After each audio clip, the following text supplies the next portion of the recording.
iPads and other devices are called tablets because they belong on tables. They are tested 20 centimeters away from that big guy that I showed you before. 20 centimeters away. They are not approved to be held in the laps of little children, although millions of kids are having them now in schools because the people involved in educational technology and those involved in public health research are not talking to one another. Because if they were, they would understand that you're giving children a two-way microwave radiating device, and if you must give them such a device for learning purposes, put it on airplane mode so that it's not sending and receiving signals as it does otherwise. Now, this is some new modeling, again, that we've developed with colleagues in Brazil, and we can share with you how we've done it. We first start out with the MRI and create the model with 1 millimeter voxels, and this is quite a bit of work goes into creating this, and here is what it looks like after a period of 6 minutes. And that's really not as bad as it might look, because you see the red area only gets partway through the eye of the adult, right? The one that we're really concerned about is this one with the young child. And this is a 3-year-old brain that we modeled. And you see that by the end of that 6-minute call, the peak radiation, yellow and red, is getting all the way into almost both eyes. And again, this is one call, and it's not going to kill anybody. It may not cause any biological effect whatsoever for 1 call or 2 calls or 3 calls. But the question is, what's the cumulative impact of this kind of exposure? How do we evaluate it? And I want to show you an example of some of the work that we are doing now that I'm releasing here for the first time. And this is a modeled microwave radiation dose of a 6-year-old with greater levels to the frontal and temporal lobes, eyes and cheek. And watch this here.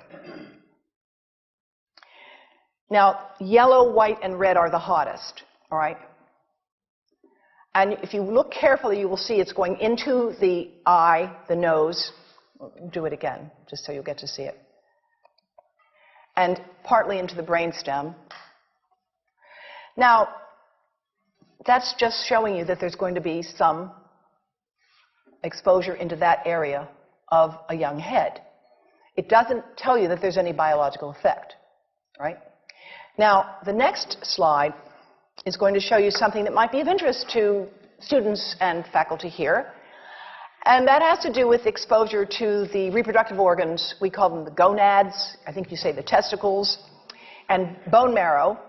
And look here at the radiation as it gets into the groin area. And that's just from having a mobile phone modeled into the pocket. And this, again, is based on a normalized SAR with I think we had a dipole antenna. Now, the breast. The breast is mostly fat, contains a lot of fluid. Things that contain fat and fluid cook faster in the microwave oven. Now, a cell phone can't cook anything, all right? Mobile phones do not pop popcorn. That was a fraud. They don't make any heat that we know of, otherwise they wouldn't be permitted. But they do go through things that contain fat and fluid.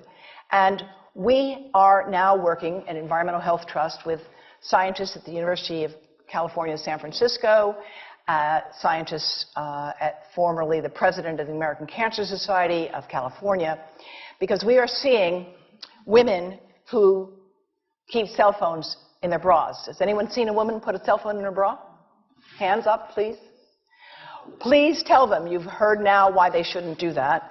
And here I want to show you our first case report from 2009, and we now have many more. This was a Chinese-American woman who used her cell phone 4 hours a day in her bra for 10 years while she was driving. Now, and you drive with a phone on your body. The phone is smart. It's going to go from one tower to another, and it's going to say, here I am, where are you, here I am. And it's going to be going to max power each time it moves from one cell tower to another. And there it was right next to her chest.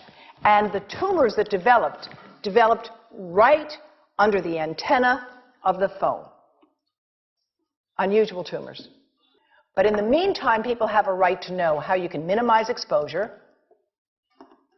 And again, I think this information is available on our website, will be available on yours. Remember, if you have to give a phone to a child, put it on airplane mode. And think about this. That microwave oven, it works because there's a metal box around the microwave signal, and the signal pings all over the place. Next time you get into an elevator or a train for any length of time, put your phone on airplane mode. Otherwise, that signal is going all over the place, magnifying and coming back. Keep the mobile phone away from you when it's on and you are asleep. Now, it takes a village to do a lot of things. These are some of the people whose materials I've used today with their permission, and I can't read this list to you, but I want you to know that I feel really honored to be working with some of the most talented people in the world on this issue. And they have given me permission to share these materials with you. And I leave you with this thought from Albert Einstein. The world is not dangerous because of those who do harm, but because of those who look at it without doing anything. So, thank you.